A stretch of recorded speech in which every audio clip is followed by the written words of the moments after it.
केदारनाथ में भारी बर्फबारी, जहां यात्रियों का पंजीकरण रोक दिया गया है। 25 से 30 अप्रैल के बीच यहां पर केदारनाथ के लिए पंजीकरण नहीं होंगे। कल श्रद्धालुओं के लिए बाबा केदार के कपाट हालांकि खोल दिए जाएंगे। मौसम साफ होने के बाद केदारनाथ जाएं यात्री, एससीएम की ओर से अपील की गई है। तो कपाट खुलने से पहले केदारनाथ में लगातार भारी बर्फबारी हुई और इस बर्फबारी ने श्रद्धालुओं के लिए मुश्किलें जरूर पैदा कर दी हैं।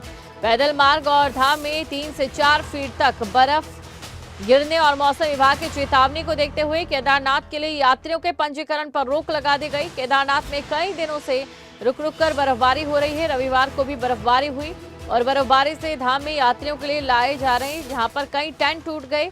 न्यूनतम तापमान -1 डिग्री तक पहुंच गया है और वहीं बद्रीनाथ धाम में भी भारी बर्फबारी देखने को मिल रही है। यात्रा मार्गों पर भारी बर्फबारी जमा है और साथ ही 27 अप्रैल को बद्रीनाथ धाम के कपाट खुलेंगे और वहीं यात्रा मार्गों पर जमी बर्फ को हटाने का कार्य इस समय किया जा रहा है। इसी खबर पर अधिक जानकारी के साथ उत्तराखंड से ब्यूरो चीफ राज शफात अली हमारे साथ जुड़ चुके हैं। कहीं ना कहीं राज शफात अली, देखिए, जो यात्री हैं, श्रद्धालु हैं, उनमें जो उत्साह है वो दोगुना यहाँ पर देखा जा रहा था, लेकिन मौसम ने उनकी परेशानियों को बढ़ा दिया है। जी दीपशिखा, चूंकि तमाम तैयारियां हो चुकी हैं और 25 अप्रैल को विधि विधान के साथ बाबा के कपाट खोले जाएंगे, लेकिन दीपशिखा मौसम ने मुश्किलें बढ़ाई हैं अब उत्तराखंड में और अचानक से बर्फबारी हो रही है, लगातार बर्फबारी हो रही है, इससे दिक्कतें बढ़ रही हैं। रास्तों को साफ तो किया जा रहा है, लेकिन लगातार बर्फबारी होने के चलते दोबारा फिर से बर्फ जम जाती है।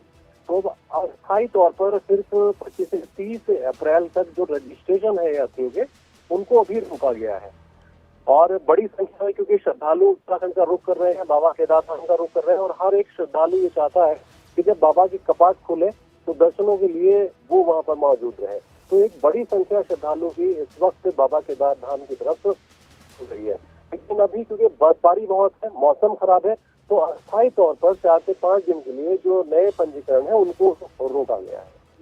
बिल्कुल, पंजीकरण तो यहाँ पर 4 से 5 दिनों के लिए केदारनाथ धाम के लिए रोक दिया गया है, लेकिन अगर बात बाकी धामों की की जाए तो वहां पर इस समय क्या स्थिति नजर आ रही है?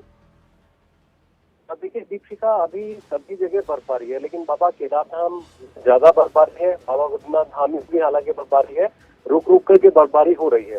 लेकिन क्योंकि थोड़ा सा विषम रास्ता है बाबा केदार धाम का, या तो पैदल यात्री वहां पर जाते हैं या हेलीकॉप्टर चॉपर से वहां पर जाया जाता है, और अगर मौसम खराब होता है तो दोनों ही रास्ते बाधित हो जाते हैं, वो पैदल का रास्ता हो या फिर चॉपर का रास्ता हो, तो ये दोनों सेवाएं बाधित हो जाती है। तो इसीलिए श्रद्धालुओं को कोई परेशानी ना हो, केदारनाथ धाम के लिए भी सिर्फ पंजीकरण पर फिलहाल कुछ दिनों के लिए रोक लगाई गई है। उसके बाद जैसे ही सड़कें साफ होंगी, मौसम ठीक होगा, दोबारा फिर से सभी यात्रा कर सकेंगे।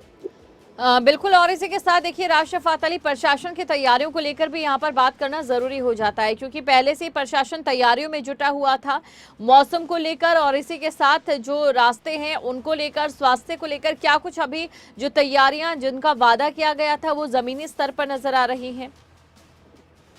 देखिए दीपशिखा, क्योंकि बहुत बड़ी संख्या में श्रद्धालु उत्तराखंड पहुंचेंगे और इसी को लेकर के राज्य सरकार सतर्क थी और बड़ी तैयारियां कर, ताकि श्रद्धालुओं को कोई परेशानी न हो। और मुख्यमंत्री पुष्कर सिंह धामी समय समय पर समीक्षा बैठक भी कर रहे थे। इतना तो कह सकते हैं कि पिछले वर्षों के मुकाबले इस वर्ष जो सुविधाएं हैं वो बहुत ज्यादा है, श्रद्धालुओं को कोई परेशानी नहीं होने वाली। लेकिन अगर मौसम खराब रहता है, देखिए, तो ये दिक्कतें ऐसी हैं कि आकस्मिक तौर पर कहीं भी परेशानी पैदा हो सकती है।